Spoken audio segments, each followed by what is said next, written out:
Good day, my name is Blue Suit and today I'll be going over my review of the story-driven, futuristic, action-adventure cyberpunk story known as Foreclosed. In Foreclosed, you play as Evan Kapnis, identity implant KPN 4722. The security firm that owns you just went bankrupt and the state is now auctioning off your identity. And it's up to you to settle your owner's debt as you uncover a plot of illegal human experimentation and soulless government bureaucracy. At its core, Foreclosed is definitely a more story-driven experience similar to Telltale games, where there is plenty of action, but it seems to take a backseat to the narrative.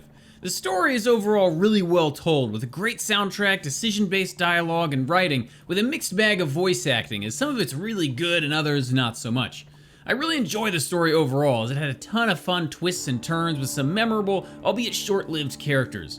The biggest problem with Foreclosed, however, is in how incredibly short the story is.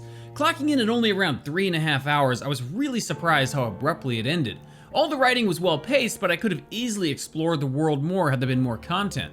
There is, however, a chapter select after you beat the game to allow players to replay sections of the game, but as a story-based title, there's really not too much fun in listening to the same unskippable dialogues and cutscenes over again. Foreclosed is told in a unique comic book style to the point where many of its sequences really feel like you're actually controlling a character in a comic book with multiple frames on screen at a time, and occasionally it almost feels like it skirts the line of actually being a visual novel. This comic book style looks great and provides some really cinematic and artistic scenes, but it also brings with it an often awkward camera that will certainly get you killed more than once as you fight with it around walls and objects. This game really likes to blend the line between cutscene and active gameplay, and there were several times where I was just standing around not realizing that I'd regained control of my character. As the story unfolds, you discover some things about Mr. Kapnis that give his implants superhuman abilities, allowing him to hack electronics, overheat enemy implants, or lift objects with telekinesis. You also discover an experimental symbiotic pistol that uses your energy to fire infinite bullets while never needing to be reloaded, which is nice because every single goon in the city now wants to kill you.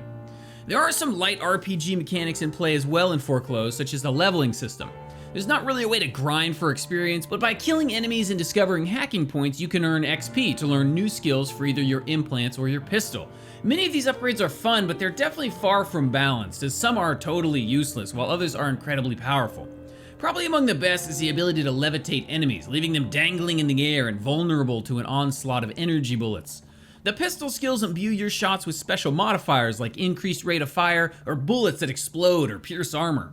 Using any of these skills will produce heat in your implant, and if your heat meter reaches the max threshold, your character will be stunned and vulnerable for a few seconds, usually more than enough time for enemies to kill you. You don't lose anything on death in Foreclosed, but many of the checkpoints can feel unforgiving, causing you to have to listen to the same unskippable dialogue again or replay tedious puzzles.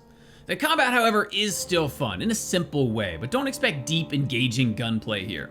The AI, for one, is very dumbed down. Almost every combatant in the game just enters the map, runs to their designated spot, and fires at you until they die.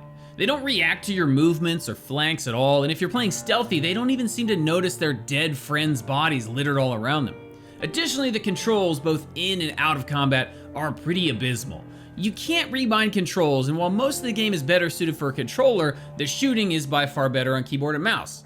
The combat clearly takes a backseat to the narrative here, so temper your expectations accordingly. You can pick up Foreclosed right now on Steam for $17. It has a great story with a fun and unique comic book way of telling it, paired with a great soundtrack and fun abilities to unlock and use. Its problems, however, are a significant drag on the overall experience, with awkward, unintuitive controls, uninspired combat, and a campaign that only lasts a few hours with no real replayability, so I'm valuing Foreclosed at $11, and I recommend it to fans of Telltale games who can find a copy of it deeply discounted. I hope you enjoyed this review of Foreclosed. Come see me on Twitch where you can watch our reviews in progress 5 nights a week. As always, don't forget to like, subscribe, and let me know in the comments what you thought about it. Until next time, peace!